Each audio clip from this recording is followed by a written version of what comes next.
Hello friends, welcome back on apex classes digital platform. हम पढ़ रहे थे क्लास 12 का फर्स्ट लेसन भारत का वैभवपूर्ण अतीत।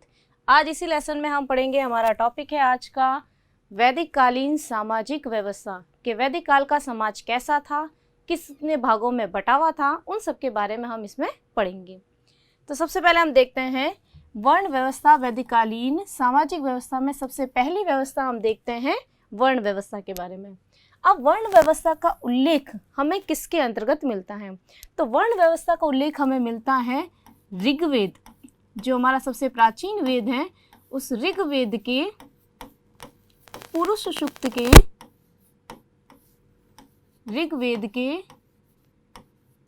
पुरुष सूक्त के 10वें मंडल में।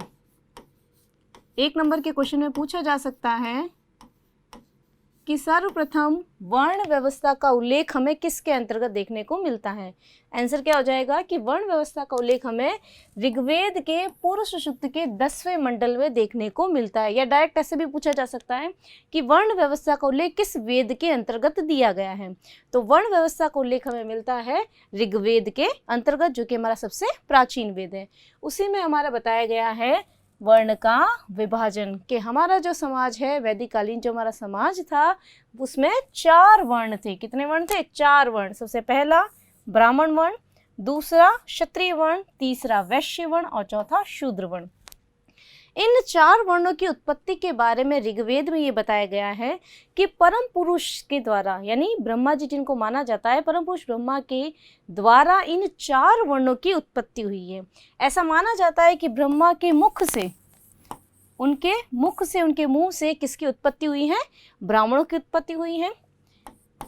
भुजाओं से किसकी उत्पत्ति हुई है? क्षत्रियों की उत्पत्ति हुई है। परम पुरुष की जांघों से किसकी उत्पत्ति हुई है? वैश्यों की उत्पत्ति हुई है। और परम पुरुष के पैरों से किसकी उत्पत्ति हुई है?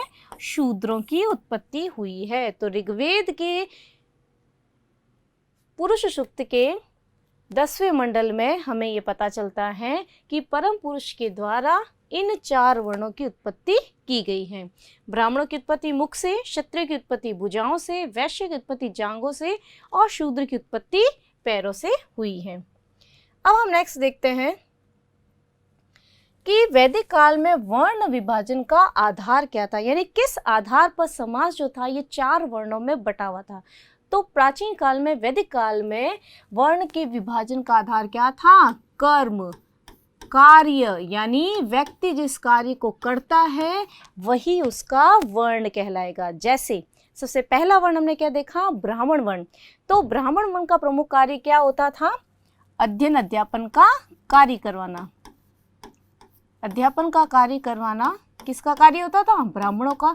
यानी जो व्यक्ति, कर्म के आधार पर ये सारी वर्ण व्यवस्था थी, तो इसका मतलब क्या है? जो व्यक्ति अध्ययन अध्यापन का कार्य करवाता था वह कौन से वर्ण का कहलाता था? ब्राह्मण वर्ण का कहलाता था।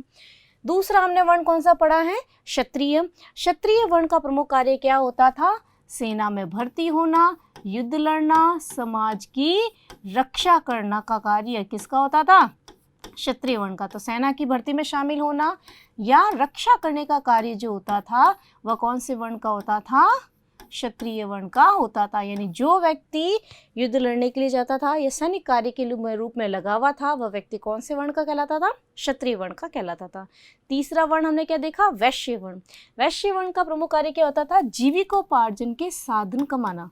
जीविकोपार्जन के लिए, यानी धन अर्जन का कार्य कौन से वर्ण के द्वारा किया जाता था?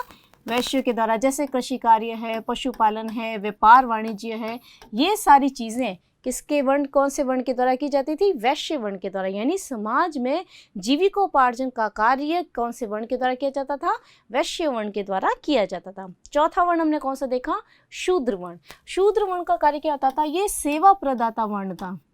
यानी ऊपर के जो अपन ने तीनों वर्ण देखे हैं, इनको सेवा प्रदान करने का कार्य कौन से वर्ण का था? शूद्र वर्ण का।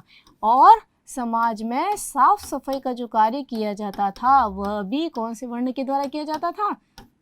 शूद्र वर्ण के द्वारा किया जाता था।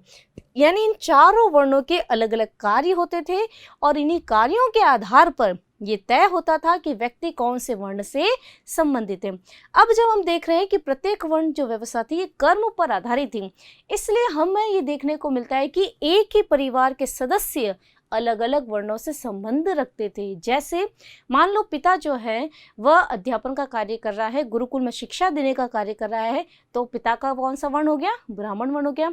एक पिता के 2 संतान हैं जिसमें से एक पुत्र जो है वह सेना में भर्ती हुआ है, तो पुत्र का प्रथम पुत्र जो है उसका कौन सा वर्ण हो गया? क्षत्रिय वर्ण हो गया।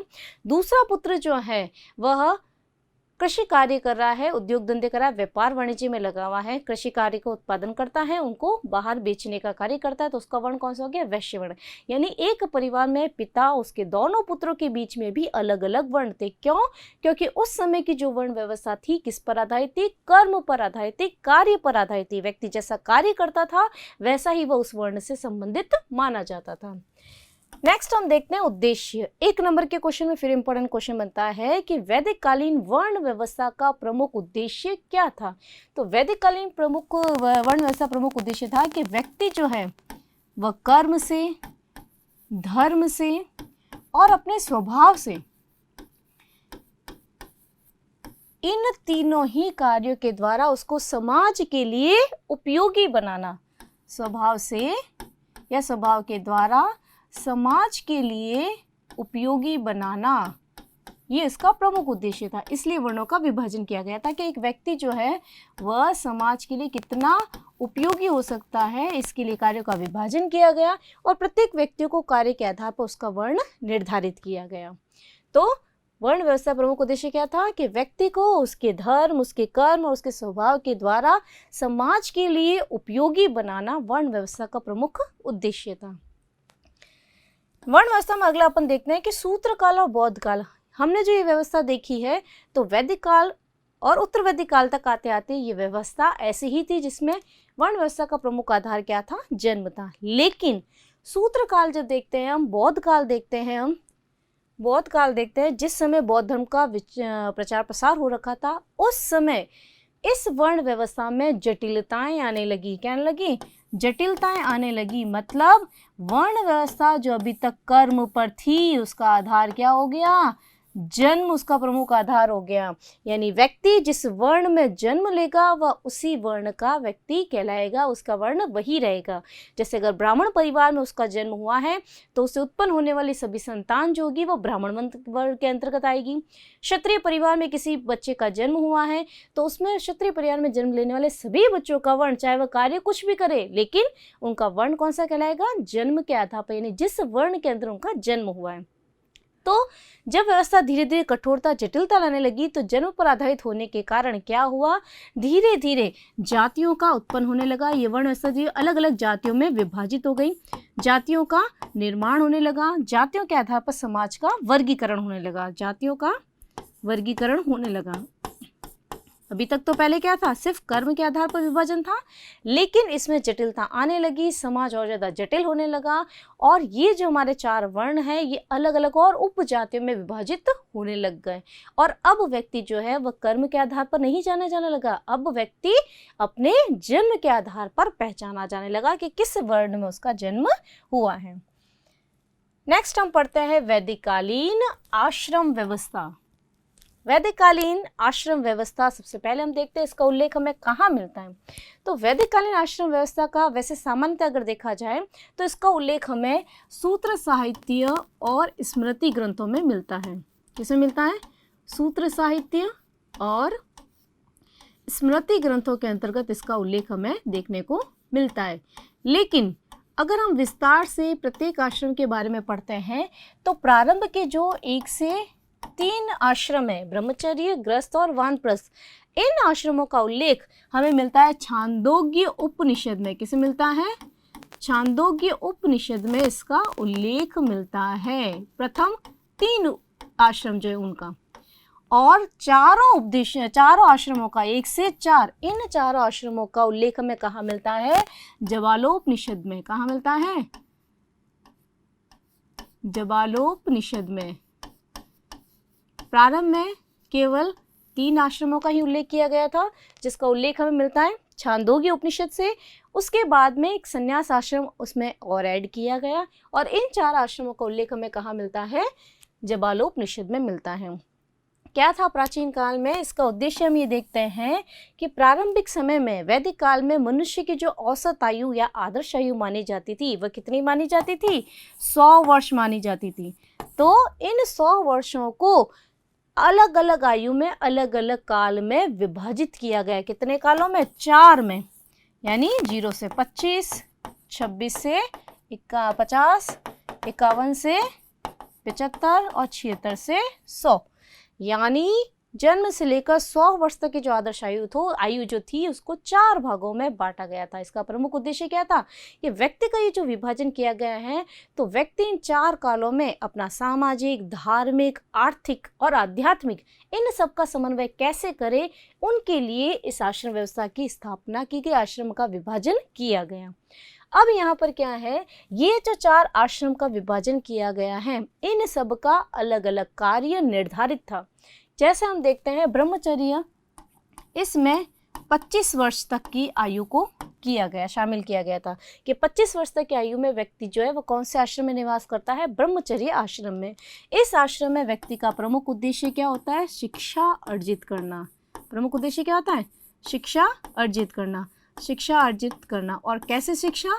ताकि वह जीविकोपार्जन के लिए आगे कार्य काम आ सके, यानी व्यवसायोन्मुखी कह सकते हैं कि वह व्यवसाय करने में सहायक जो शिक्षा काम आती है। तो व्यवसाय करने में सहायक जो शिक्षा है, वेदों का, मंत्रों का, उन सब में जो शिक्षाएं प्राप्त होती है, उन सब का संकलन कौन से आश्रम में किया जाता था? ब्रह्मचर्य आश्रम के अंतर्गत किया जाता था, जिसका काल कितना होता था? 25 वर्ष तक की आयु का माना जाता था। दूसरा आश्रम कौन सा है? गृहस्थ आश्रम। ब्रह्मचर्य आश्रम से जब व्यक्ति शिक्षा प्राप्त कर लेता था, कमाई के लिए यानी जीविका उपार्जन के लिए बिल्कुल लायक हो जाता था, सक्षम हो जाता था, तब 26 वर्ष से लेकर 50 वर्ष तक की आयु का काल क्या कहलाता था? गृहस्थ आश्रम कहलाता था। इस आश्रम का प्रमुख उद्देश्य क्या था? धन अर्जन। सबसे पहला क्या है? धन कमाना, पैसा कमाना, ठीक है ना, जीविकोपार्जन के साधन ढूंढना। कौन से आश्रम का उद्देश्य था? गृहस्थ आश्रम का प्रमुख उद्देश्य था। और इसी आश्रम में विवाह जो थी, जो एक प्रमुख संस्कार है, जो हमारे समाज का प्रमुख आधार है, विवाह संस्कार इस आश्रम के अंतर्गत निभाया जाता था। और इसके बाद ही व्यक्ति अपनी पारिवारिक जिम्मेदारियों का, पारिवारिक कर्तव्यों का निर्वाह करता था। यानी पारिवारिक कर्तव्यों का निर्वाह कौन से आश्रम के अंतर्गत किया जाता है? गृहस्थ आश्रम के अंतर्गत किया जाता था। ठीक है। अब गृहस्थ आश्रम के बाद अगला आश्रम कौन सा आता है? वानप्रस्थ आश्रम, जिसका आयु काल क्या था? 51 से 75 वर्ष की जो आयु काल है वह किसके अंतर्गत आता है? वानप्रस्थ आश्रम के अंतर्गत। इसमें क्या होता है? व्यक्ति अपने बच्चों की शादी तक का कार्य तो पूरा कर लेता है गृहस्थ आश्रम के अंतर्गत ही। तो बच्चों से संबंधित जो भी कर्तव्य है उनका निर्वाह करने के बाद 51 से 75 वर्ष की आयु में व्यक्ति का प्रमुख उद्देश्य क्या होता है? समाज उपयोगी कार्य करना। क्या कार्य होता है? समाज कल्याण के कार्य करना, समाज सेवा का कार्य करना, तीर्थ स्थानों की यात्राएं करना, मंदिरों में, भवनों में, सभी जगह जाना, यानी भगवान को ढूंढना। वह सारे कार्य इसके अंतर्गत किए जाते हैं। किसमें? वानप्रस्थ आश्रम के अंतर्गत किए जाते हैं। अगला जो आता है संन्यास आश्रम, जो कि अंतिम आश्रम है, जो कि 76 से 100 ईयर्स, अभी बताया था मैं आपको, 100 वर्ष की औसत आयु आदर्श आयु मानी जाती थी प्राचीन काल में, कि मनुष्य की जो औसत आयु है 100 साल होती है, और उनको 25-25 सालों में विभाजित किया गया था।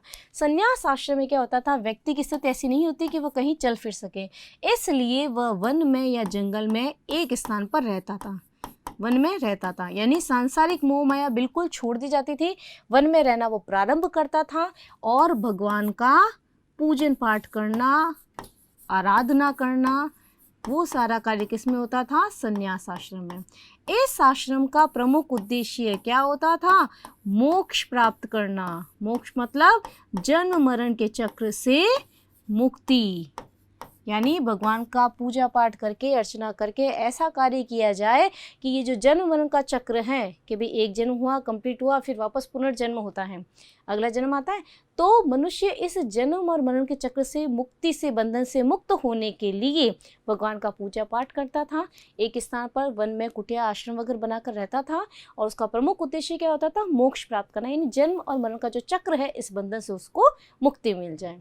ठीक है, तो ये 4 आश्रम जो हैं आपसे 2 नंबर के क्वेश्चन में भी क्वेश्चन पूछा जा सकता है, 4 नंबर के क्वेश्चन में भी पूछा जा सकता है कि वैदिक कालीन वर्ण व्यवस्था और आश्रम व्यवस्था को समझाइए, या पर्टिकुलर 4 नंबर में अलग से भी पूछा जा सकता है कि वैदिक कालीन वर्ण व्यवस्था को समझाइए या वैदिक कालीन आश्रम व्यवस्था को समझाइए। उसमें आपको 4 आश्रमों के बारे में डिटेल से समझाना है, आयु का विभाजन करना है, 4 आश्रमों के नाम देने हैं, प्रत्येक आश्रम का प्रमुख उद्देश्य क्या होता था ये आपको उसके अंतर्गत लिखना है। ओके, नेक्स्ट हम देखते हैं सामाजिक जीवन में ही अगला कौन सा आता है? संस्कार। सुना हुआ है सभी के नाम, संस्कार जो आप 11th क्लास से पढ़ते हैं। संस्कार का मतलब क्या है कि मनुष्य को एक व्यवस्थित जीवन जीने के लिए, मनुष्य को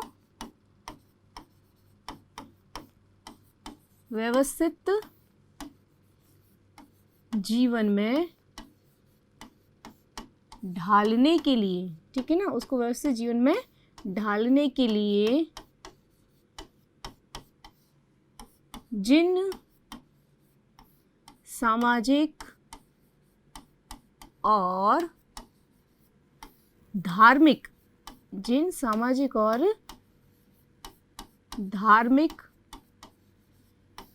क्रियाओं का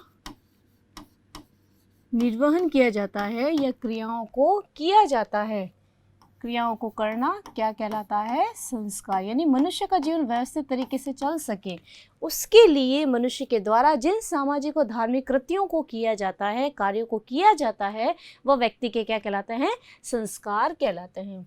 संस्कार का उल्लेख भी हमें कहाँ मिलता है? संस्कारों का उल्लेख भी हमें सूत्र साहित्य और स्मृति ग्रंथों के अंतर्गत देखने को मिलता है। सूत्र साहित्य और स्मृति ग्रंथों के अंतर्गत इनकी जानकारी हमको देखने को मिलती है। ओके, अब नेक्स्ट बढ़ते हैं हम, संस्कार कितने प्रकार के होते हैं? 16 संस्कार हैं हमारे भारतीय दर्शन के अंतर्गत, प्राचीन वैदिककालीन दर्शन के अंतर्गत। उन 16 संस्कारों में आपको एक चीज़ ध्यान रखनी है कि 16 संस्कार एक साथ आपसे कभी नहीं पूछे जाते हैं एग्जाम में, या तो सिर्फ नाम पूछे जा सकते हैं या अंतिम संस्कार कौन सा ये पूछा जा सकता है। तो यहाँ पर आपको सिर्फ नाम ध्यान होने चाहिए कि कौन कौन से संस्कार हैं। ठीक है, सबसे पहला संस्कार कौन सा है? गर्भाधान संस्कार, जिसमें माता गर्भ को धारण करती है। ठीक है ना, गर्भ धारण करने वाली जो कंडीशन होगी वह कौन सा संस्कार होगा? गर्भाधान संस्कार, जिसमें माता पिता विवाह के बाद में संतानोत्पत्ति के उद्देश्य से माता जो है वह गर्भ धारण करती है, उस समय कौन सा संस्कार आयोजन किया जाता है? गर्भाधान। हालांकि प्राचीन काल में अगर हम प्राचीन समय के संस्कारों के बारे में पढ़ते हैं तो हमें ध्यान होता है कि प्रत्येक संस्कार के आयोजन के लिए एक बड़ा उत्सव समारोह रखे जाते थे। उन संस्कारों में धार्मिक आयोजन के माध्यम से इन सभी संस्कारों का आयोजन किया जाता था। हालांकि वर्तमान में भी काफ़ी 2-4 ऐसे संस्कार हमें देखने को मिलेंगे जो हम सामाजिक समारोह के रूप में, धार्मिक समारोह के रूप में मनाते हैं, लेकिन सारे संस्कारों का वर्तमान में समारोह के रूप में उत्सव नहीं मनाया जाता है। ठीक है ना। फिर आता है पुंसवन संस्कार। पुंसवन संस्कार कब होता है? गर्भधारण में, जिस समय 3 महीने में, जिस समय भ्रूण का विकास होता है। ठीक है ना, बालक का विकास होता है 3 महीने में, भ्रूण का विकास जब होता है, जिस समय बालक शिशु जो है माता के गर्भ में होता है, उस समय 3 महीने के समय कौन सा संस्कार निभाया जाता था? पुंसवन संस्कार का आयोजन किया जाता था। ठीक है, नेक्स्ट आता है सीमंतोन्नयन संस्कार। ये संस्कार या तो 6ठे मंथ में या फिर 8वें मंथ में। इसका प्रमुख उद्देश्य क्या होता है कि जो शिशु माता के गर्भ में पल रहा है उसके शारीरिक और मानसिक विकास के लिए इस संस्कार का आयोजन होता था। किसके लिए? शारीरिक व यानी शिशु के शारीरिक और मानसिक विकास के लिए 6ठे या 8वें महीने के अंतर्गत इस संस्कार का आयोजन किया जाता था। ठीक है, नेक्स्ट संस्कार दिया हुआ है हमारा जातकर्म संस्कार। जातकर्म संस्कार क्या होता है? शिशु के जन्म के समय शिशु और माता के बीच की जो नाभि काटी जाती है, शिशु की जो नाभि काटी जाती है, उसको जातकर्म संस्कार के नाम से जानते हैं। यानी शिशु की नाल काटना, नाभि होती है ना, नाल काटी जाती है ना, तो शिशु की नाल काटते वक्त नाल काटने का जो संस्कार होता है वह क्या कहलाता है? जातकर्म संस्कार के अंतर्गत आता है।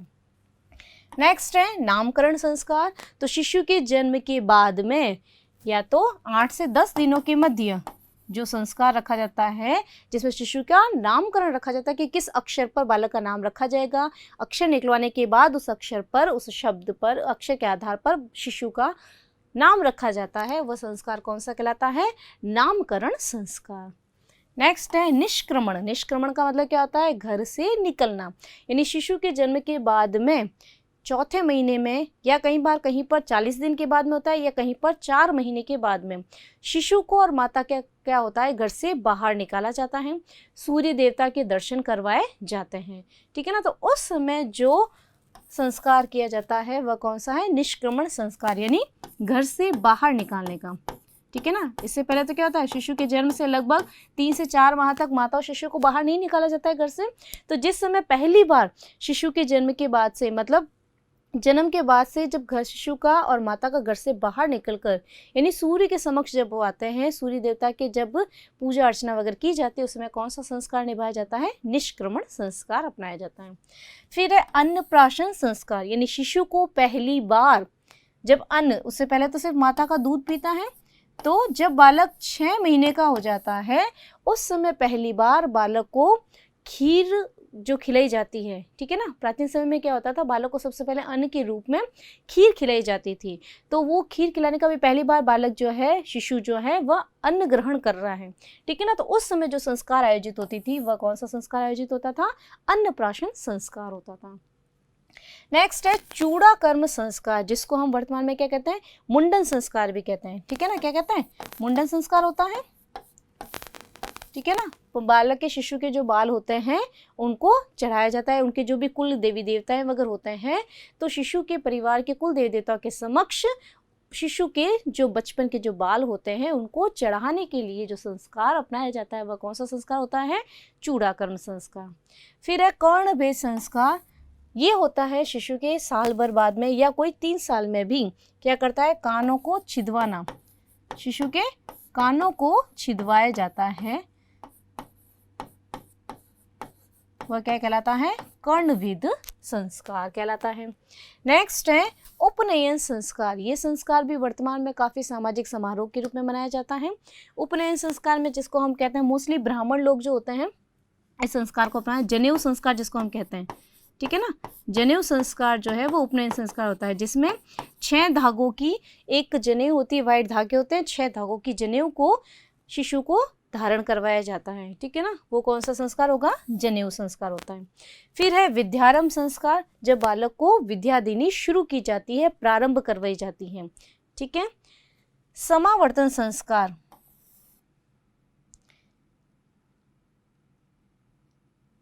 देखो, विद्यारंभ के बाद में समावर्तन संस्कार, जिसमें क्या होता है? वैदिक काल में क्या होता था? शिशु जो होता था गुरुकुल में शिक्षा लेने के लिए जाता था। तो यहाँ पर समावर्तन संस्कार में क्या होता था? गुरुकुल में शिक्षा के लिए भेजा जाता था। सॉरी, ये यहाँ पर थोड़ा सा उल्टा आ गया है। विद्यारंभ के बाद में हम पढ़ेंगे वेदारंभ संस्कार। यानी विद्या के बाद में क्या होता था? वेदों को सीखा जाता था, गुरुकुल में वेदों को सीखा जाता था। वेदों का ज्ञान होने के बाद केशांत संस्कार क्या होता था गुरुकुल में? प्राचीन काल में आपने देखा हुआ है, जैसे चाणक्य वगैरह के सीरियल में, कि शिशु के बालक के जो बाल होते हैं उन सब बालों को काट लिया जाता है और एक छोटी सी चोटी रखी जाती है, जिसमें गुरुकुल में शिक्षा अर्जित करता है। वह संस्कार होता है केशांत संस्कार। केशांत संस्कार के बाद में होता है आपका समावर्तन संस्कार, जिसमें गुरुकुल की सारी शिक्षाएं प्राप्त करने के बाद जब मनुष्य पुनः घर लौटकर आता है, यानी गृहस्थ जीवन में प्रवेश करने वाला होता है, उस समय जो संस्कार का आयोजन होता है वह कहलाता है समावर्तन संस्कार। इसके बाद में आता है विवाह संस्कार। इसको भी वर्तमान में सामाजिक समारोह के रूप में मनाते हैं कि जब व्यक्ति की शिक्षा पूर्ण हो जाती है, जीविकोपार्जन के व साधन के लिए कार्य करने लग जाता है, तब परिवार की जिम्मेदारी संभालने के लिए परिवार के सदस्यों के द्वारा बालक का क्या कर दिया जाता है, विवाह किया जाता है। और अंतिम संस्कार जो कौन सा है, अंत्येष्टि संस्कार, जिसको दाह संस्कार भी कहते हैं, जिसे मनुष्य के मरने के बाद उसके शरीर को, उसके शव को अग्नि को समर्पित किया जाता है। ये सारे 16 संस्कार है। इन सब का आयोजन क्या होता था कि समाज में हमारे जो सारे विधिवत रूप से उसका सामाजिक जीवन चल सके, इसके लिए इसका आयोजन किया जाता था। ओके, नेक्स्ट हम देखते हैं पुरुषार्थ।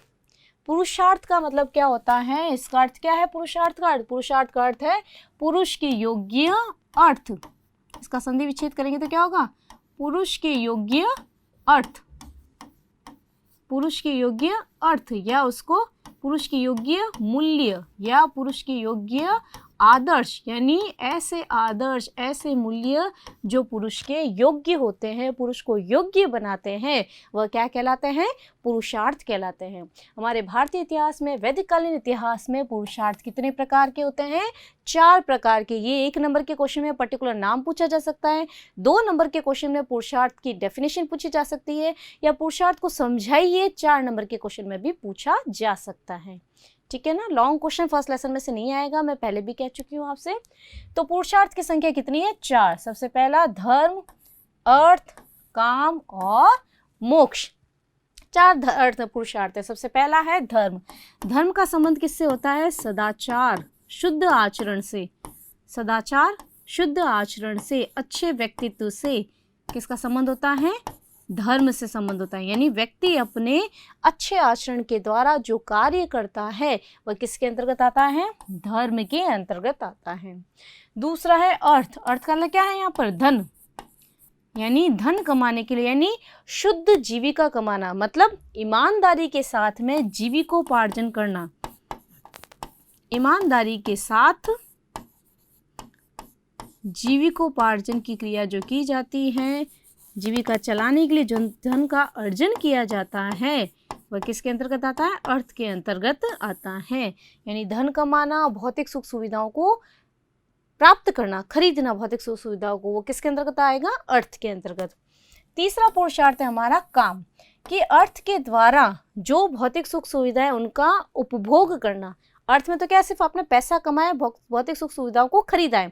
इन्हें आपके ऐशोआराम की जो भी सारी चीज़ें हैं, भोग विलास की जो भी चीज़ें हैं, ठीक है ना। वर्तमान में जैसे ठंडे पानी के लिए रेफ्रिजरेटर का यूज़ करते हैं, ठंडी हवा के लिए एसी का यूज़ करते हैं, ये सारी क्या है, भौतिक सुख सुविधाएं हमारी, यानी जिससे हमारा जीवन सरल बन सके, हमें सुख सुविधाओं का लाभ मिल सके। तो उन भौतिक सुख सुविधाओं का उपभोग, भौतिक सुख सुविधाओं का उपभोग जो किया जाता है वह किसके अंतर्गत आता है, काम के अंतर्गत आता है। भौतिक सुख सुविधाओं का, भोग विलास की जो सारी चीज़ें आती हैं वह सारी किसके अंतर्गत आती हैं, काम के अंतर्गत आती है। ओके, चौथा जो अर्थ है, पुरुषार्थ है, कौन सा है, मोक्ष। मोक्ष का मतलब भी मैंने पहले भी बताया था, अपन ने आश्रम में भी पढ़ा था। मोक्ष का अर्थ क्या होता है, जन्म और मरण के चक्र से मुक्ति, जन्म मरण के बंधन से या चक्र से मुक्ति।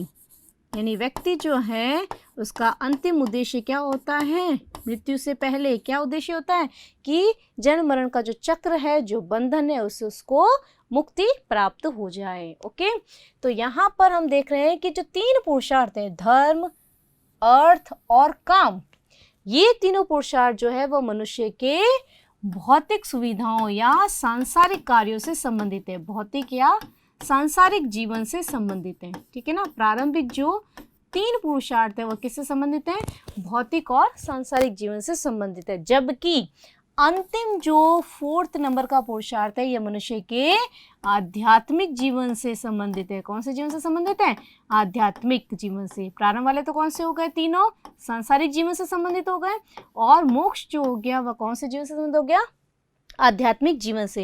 यानी संसार से दूसरी पार, आत्मा का परमात्मा से मिलन किसके अंतर्गत होता है, मोक्ष के अंतर्गत होता है। 4th जो पुरुषार्थ है उसके अंतर्गत होता है। तो यहाँ पर भी आपसे 1 नंबर, 2 नंबर और 4 नंबर के क्वेश्चन पूछे जा सकते हैं। ठीक है, नेक्स्ट हम देखते हैं वैदिक कालीन ऋण व्यवस्था। कि हमारे जो प्राचीन ऋषि मुनि थे उन्होंने भारतीय मनुष्यों के लिए 3 ऋणों का उल्लेख किया है। कौन कौन से 3 ऋण है, सबसे पहला है देव ऋण, ऋषि ऋण और पितृ ऋण। ऋण का मतलब क्या हुआ?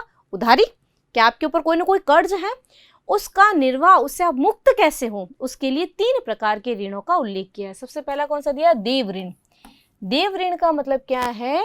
देवताओं के जो भी पूजा पाठ आयोजन वगैरह है, यज्ञ वगैरह है, इनका आयोजन करके, देवताओं की स्तुति करके, देवताओं की स्तुति करके, उनकी प्रार्थना करके, उनका भजन आदि करके हम इस ऋण से मुक्त हो सकते हैं। यज्ञों का आयोजन वगैरह करवा के इन सब के द्वारा मनुष्य जो है, उसके ऊपर जो देव ऋण है, उससे वह मुक्त हो सकता है।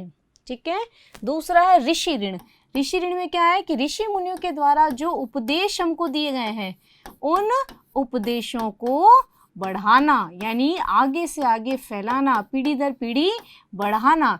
अगर ये आप कार्य करेंगे तो उससे आप कौन से ऋण से मुक्त हो जाएंगे? ऋषि मुनियों का जो आपके ऊपर कर्ज चढ़ा हुआ है, आप उस ऋण से मुक्त हो सकते हो। पितृ ऋण, पिता का जो ऋण आपके ऊपर चढ़ा हुआ है, इसके लिए आप क्या करोगे? संतानोत्पत्ति, यानी आप अपनी संतान को पैदा कर कर उसके प्रति जो पिता का कर्तव्य होता है आपका, उस पिता के कर्तव्य को निभाकर आप कौन से ऋण से मुक्त हो सकते हो? पितृ ऋण से मुक्त हो सकते हो। तो 1 नंबर के क्वेश्चन में या 2 नंबर के क्वेश्चन में क्या पूछा जा सकता है कि वैदिक कालीन ऋण कौन कौन से हैं, समझाइए। तो वैदिक कालीन ऋण 3 भागों में बांटे गए हैं। कौन कौन से हैं? देव ऋण, ऋषि ऋण और पितृ ऋण। देव ऋण क्या, कैसे आप मुक्त हो सकते हो? देवताओं की स्तुति करके, यज्ञ हवन का आयोजन करके। ऋषि ऋण में ऋषि मुनियों का जो ज्ञान हमारे पास है, उस ज्ञान को बढ़ाकर आप देवताओं के, ऋषियों के ऋण से मुक्त हो सकते हो। पितृ ऋण में आप संतानोत्पत्ति के द्वारा अपने संतान के प्रति कर्तव्यों का निर्वाह करके आप अपनी पितृ ऋण से मुक्ति प्राप्त कर सकते हो। ठीक है। अब जिस प्रकार ऋण है, उसी प्रकार वैदिक काल में 5 यज्ञों का भी आयोजन किया गया है। 5 महायज्ञ। ये जो 5 महायज्ञ है, इनका निर्धारण ऋषि मुनि के द्वारा मूलतः गृहस्थ लोगों के लिए, जो गृहस्थ जीवन में रह रहे हैं। देखो, एक तो क्या होता है, जो संसारी मोह माया छोड़कर भी जंगल में बैठ गए, अपने पूजा पाठ करना है, सांसारिक जीवन से कोई मतलब नहीं है, तो ऐसा तो सभी के लिए पॉसिबल नहीं है, संभव नहीं है। तो ऐसे में व्यक्ति मोक्ष को कैसे प्राप्त करे? क्योंकि सभी मनुष्य का अंतिम लक्ष्य तो क्या है? मोक्ष को प्राप्त करना है। तो ऐसे में गृहस्थ लोग एक व्यवस्थित जीवन में रहते हुए या गृहस्थ जीवन में रहते हुए मोक्ष को कैसे प्राप्त करें, इसके लिए हमारे प्राचीन ऋषि मुनियों के द्वारा 5 यज्ञों का आयोजन किया गया है कि आप इन यज्ञों के द्वारा मोक्ष को प्राप्त कर सकते हैं। सबसे पहला इसमें भी कौन सा है? देव यज्ञ है। इसमें भी क्या है? आप देवताओं का पूजा पाठ, वही वाली चीज रिपीट होगी, देवताओं की स्तुति करके, देवताओं की प्रार्थना करके, यज्ञ हवन का आयोजन करके, देव यज्ञ करके आप देवताओं के ऋण से मुक्त हो सकते हैं और देव यज्ञ की देवताओं के जो आशीर्वाद है वह आपके ऊपर बन सकता है। ऋषि यज्ञ, जिसको ब्रह्म यज्ञ के नाम से भी जाना जाता है, इसमें भी क्या है कि आप ऋषि मुनियों के जो उपदेश है उनका संवर्धन करें, उपदेशों का प्रचार प्रसार करें, उन्हें पीढ़ी दर पीढ़ी आगे बढ़ाएं। ठीक है। पितृ यज्ञ में क्या है? पितृ यज्ञ में क्या है? वहां तो पितृ ऋण था, ऋण में तो क्या है? आप संतान के प्रति आपका जो कर्तव्य है उसको निभाना है। पितृ यज्ञ में क्या होता है कि आपके जो माता पिता हैं, उनके प्रति जो आपका दायित्व है उसका निर्वाह करें। आपके जो बड़े बुजुर्ग लोग हैं उनकी सेवा करें, बड़े बुजुर्गों की सेवा करें, तब आपको सद्कर्म मिलेंगे और आपके मोक्ष की प्राप्ति हो सकती है। इसके अलावा जो आपके शिक्षक हैं, गुरुजन हैं, ठीक है ना, गुरुजनों का आदर करें। ये सारी चीज़ें जो है, गुरुजनों का आदर करना, ये सब किसके अंतर्गत आएगा? पितृ यज्ञ के अंतर्गत आएगा, जिससे कि आपको एक व्यवस्थित जीवन की मार्गदर्शन मिलता रहे। भूत यज्ञ, भूत यज्ञ में क्या होता है कि मनुष्य इस भगवान के द्वारा बनाए गए जो भी प्राणी हैं, चाहे वो जीव जंतु हैं, कीट पतंगे हैं, किसी भी प्रकार के छोटे छोटे कीड़े मकोड़े भी हैं, उन सब का ध्यान रखते हुए उनको भोजन आदि करवाना, उनके लिए दाना वगैरह की व्यवस्था करना, ये आपका एक परम कर्तव्य है। तभी आप मोक्ष को प्राप्त कर सकते हो। यानी अतिथि, आपके घर में कोई आया है तो अतिथि को भूखा नहीं जाने देना। घर के बाहर ऐसा कहा जाता है कि घर के बाहर अगर आप, जैसे अपन मोस्टली अपन अपने भारतीय परिवारों में क्या होता है, जिस सभी भी किचन में खाना बनता है, हम क्या करते हैं, गाय और कुत्ते के लिए अलग से रोटी बनाते हैं कि नहीं बनाते? तो ये उसी का एक प्रकार है कि भूत यज्ञ में कि आप इस सांसारिक जीवन में आए हो, तो सांसारिक जीवन के प्रति रहते हुए आप आध्यात्मिक जीवन में प्रवेश करने के लिए आपको किनका कर्तव्य का पालन करना चाहिए, जिससे कि आप आध्यात्मिक जीवन में प्रवेश कर पाएं या आपका आध्यात्मिक जो उद्देश्य है मोक्ष को प्राप्त करना उसे प्राप्त कर सकें। ठीक है ना। तो भूत यज्ञ में क्या है, सभी प्राणी जो हैं, प्राणी को भोजन करवाना, सभी प्राणी को, ठीक है ना, यहाँ पर जीव जंतु है, मनुष्य है, सभी प्राणियों को भोजन करवाना है। ठीक है ना। अतिथि हमारे घर पर कोई आ रहे हैं तो अतिथि का आदर सत्कार है। ये सारी चीज़ें किस में आएगी, भूत यज्ञ के अंतर्गत आएगी। अंतिम यज्ञ कौन सा है, नृयज्ञ। नृयज्ञ का मतलब है कि भगवान के द्वारा बनाए गए सभी मानव के प्रति कल्याणकारी कार्य करना, कल्याण की भावना रखना, सभी मानव के प्रति कल्याण के भाव रखना, कल्याण की भावना रखना, यानी किसी भी मनुष्य के बारे में गलत ना सोचना, उसका बुरा नहीं सोचना। तभी आपको सांसारिक जीवन के जो कर्म का जो बंधन है, जो जाल बना हुआ है, उसे मुक्ति मिल सकती है। और आपका जो प्रमुख उद्देश्य इस संसार में जन्म लेने का, प्रमुख उद्देश्य क्या होता है व्यक्ति का जन्म का, साधारण क्या है तो सभी व्यक्ति करते हैं, लेकिन मनुष्य का वास्तविक उद्देश्य क्या है, उसका जन्म क्यों हुआ है, कि अच्छे कार्य को, सत्कर्मों को करते हुए अपना जो परम लक्ष्य है मोक्ष का प्राप्त करना, वही है। कहता ना 84 लाख योनियों में मनुष्य का जन्म होता है, जिसमें गधे, घोड़े, कुत्ते, अलग अलग 84 लाख योनियां हैं, और उनमें से मुश्किल से एक बार जो है हमको मनुष्य जन्म की प्राप्ति होती है।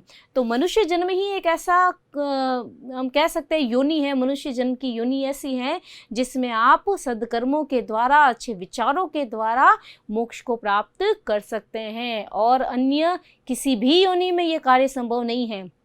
इसीलिए कहा जाता है कि मनुष्य योनि मिलना केवल एक ही बार होती है, और इस योनि में आपको पूरा अवसर मिला है कि आप मोक्ष को प्राप्त करने के लिए क्या क्या कार्य कर सकते हो, उन सभी कार्यों का निर्वाह करें और मोक्ष को प्राप्त करें। यानी जन्म मरण का जो चक्र है, इससे आपको मुक्ति मिल सके। नहीं तो वही है कि भी आज बैल बने, कल कुत्ता बने, अगले जन्म में फिर कोई हाथी बना, कोई घोड़ा बना, ये कर्म चलता रहता है। तो इस कर्म को तोड़ने के लिए, क्योंकि जैसे जन्म होता रहेगा तो क्या होगा, सारे क्रियाएं आपको संचालन करनी पड़ेगी, उसी जाल में आप फंसे रहोगे। तो इन सब से बचने के लिए जो आपको एकमात्र मनुष्य जन्म मिल रहा है, उसमें ऐसे कर्म करिए कि आपको मोक्ष की प्राप्ति हो जाए, आपका जन्म मरण का जो चक्र है उससे मुक्ति मिल जाए। ठीक है। अब आज इसकी में वैदिक काल में सबसे अंतिम जो व्यवस्था है वो अपन पढ़ेंगे। सामाजिक जीवन की अंतिम व्यवस्था कौन सी है, पारिवारिक व्यवस्था कैसी थी और स्त्रियों की स्थिति कैसी थी। तो वैदिक काल में हम देखते हैं कि परिवार के लिए किसका प्रयोग किया जाता था, कुटुंब शब्द का प्रयोग किया जाता था। परिवार के लिए कौन सा शब्द यूज होता था, कुटुंब शब्द। वैदिक काल में परिवार को किस नाम से जाना जाता था, परिवार की जगह कुटुंब शब्द का प्रयोग किया जाता, जो कि परिवार का ही पर्यायवाची है। अब हम देखते हैं कि परिवार का प्रकार कैसा था, उस समय का जो परिवार था वह किस प्रकार का था। तो इसके लिए दो आधार बताए हैं। सबसे पहला आधार दिया है संख्यात्मक आधार पर। संख्यात्मक आधार पर यानी मेंबर जो होते थे, सदस्य जो होते थे, उस आधार पर। तो उस आधार पर हम ये देखते हैं कि वैदिक काल में क्या होता था, एक से अधिक पीढ़ी यानी 2 से 3 पीढ़ियां एक ही परिवार के अंतर्गत रहती थी। तो मतलब क्या हुआ, परिवार कैसा था, संयुक्त परिवार प्रथा थी। कैसी थी, संयुक्त परिवार प्रथा थी। संयुक्त परिवार प्रथा मतलब जिसमें एक से अधिक पीढ़ी के लोग रहते हैं, अपने दादा दादी हैं, उनके बच्चे, उनके पोते, ये सारे सदस्य अगर एक साथ रहते हैं तो वो कौन सा परिवार होगा, संयुक्त परिवार। वर्तमान में जैसे हम देखते हैं एकाकी परिवार में ज़्यादा देखने को मिलता है, माता पिता और उनकी अविवाहित संतान ही साथ में रहती है, वह है एकाकी परिवार। लेकिन वैदिक काल में हालांकि कहीं कहीं वर्तमान में भी हमें संयुक्त परिवार प्रथा देखने को मिलती है, लेकिन वैदिक काल में मूलतः सभी परिवार जो थे वो किस प्रकार के थे, संयुक्त परिवार प्रथा थी। यानी एक से अधिक पीढ़ी यानी कम से कम 2 से 3 पीढ़ी के लोग जो थे वह एक साथ रहते थे।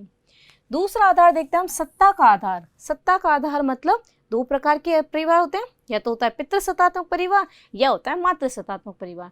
तो वैदिक कालीन जो हमारा परिवार था वह कैसा था, पितृसत्तात्मक परिवार था। कैसा था, पितृसत्तात्मक परिवार यानी पिता के नाम से वंश चलता था, पिता के नाम से बच्चों को जाना जाता था, वह था पितृसत्तात्मक परिवार।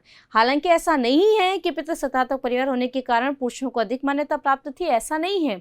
उस समय बच्चों में चाहे लड़का हो चाहे लड़की हो, दोनों को समान अधिकार प्राप्त थे। पुत्र और पुत्रियों को समान शिक्षा दी जाती थी, दोनों का ही उपनयन संस्कार किया जाता था। काफ़ी सारे ऐसे हम उदाहरण देखते हैं जिसमें स्त्रियां जो थी वह शासन कार्यों में भी सहायता करती थी, यज्ञों का आयोजन वगैरह भी करती थी।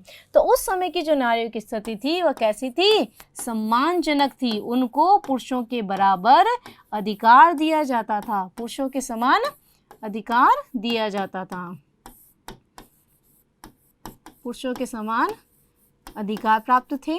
यानी उस समय की स्त्रियां जो थी वह एक सम्मानजनक स्थिति में थी। किसी प्रकार का स्त्रियों और पुरुषों में, लड़के और लड़के में अंतर या भेद नहीं किया जाता था। अब 1 नंबर का मोस्ट इंपोर्टेंट क्वेश्चन आपसे पूछा जाता है कि वैदिक कालीन विदुषी महिलाएं कौन कौन सी थी? जिन्होंने काफ़ी सारे ग्रंथों को लिखा है, या जिन्होंने यज्ञों का आयोजन किया है, जिन्होंने शासन कार्य में भाग लिया है, ऐसे विदुषी महिलाओं के नाम बताओ। तो आप नाम लिखोगे, कौन कौन से नाम हैं? घोषा, अपाला, गार्गी, लोपामुद्रा, ये सारी वैदिक कालीन महिलाएं हैं, ठीक है ना, जो कि विदुषी थी, महान थी किसी कार्य के प्रति। इस समय क्या पता चलता है कि उस समय की स्त्रियों की स्थिति बहुत ही सम्मानजनक थी, उनको इतना अधिकार दिया गया, इतना सम्मान दिया गया, तभी वैसे आगे बढ़ पाई और आज उनका नाम हमें इतिहास में देखने को मिलता है। इसके अलावा विश्ववारा है, इसके अलावा सिक्ता निवावरी है, सिक्ता निवावरी है। तो ये सारी विदुषी महिलाएं जो थी ये वैदिक कालीन प्रमुख विदुषी महिलाएं थी, जो 1 नंबर के क्वेश्चन में मोस्टली आपसे पूछा जाता है, ठीक है। लास्ट हम देखते हैं विवाह। अब सामाजिक व्यवस्था में परिवार का जो प्रमुख आधार था वह क्या था? विवाह संस्था थी, जो कि जो विवाह संस्कार हम देखते हैं, विवाह जो था ये परिवार का प्रमुख आधार था। किसी और पुरुष विवाह के द्वारा परिवार को आगे बढ़ाने का कार्य करते थे। तो परिवार का प्रमुख आधार क्या था? विवाह था। अब हम ये देखते हैं कि प्राचीन काल में 8 प्रकार के विवाह थे। कितने प्रकार के विवाह थे? 8 प्रकार के विवाहों का उल्लेख मिलता है। जैसे प्रमुख रूप से देव विवाह, आर्य विवाह, आर्ष विवाह, प्रजापति विवाह। ये जो 4 विवाह के प्रकार हैं, समाज में इन्हीं को मान्यता प्रदान थी, इन्हीं को प्रशंसनीय दृष्टि से या मान्य दृष्टि से देखा जाता था। इनके अलावा जो 4 और प्रकार है उनको बहुत ही निंदनीय माना जाता था, जो निषेध माने जाते थे। मतलब उनका समाज में कोई स्थान नहीं था, उनको मान्यता प्राप्त नहीं थी, उनको गलत दृष्टि से देखा जाता था। कौन कौन से हैं वो? जैसे 4 अन्य प्रकार कौन कौन से हैं? राक्षस विवाह है, पैशाच विवाह है, ठीक है ना, असुर विवाह है और गंधर्व विवाह है। ये जो 4 विवाह थे जो कि उस समय क्या माने जाते थे?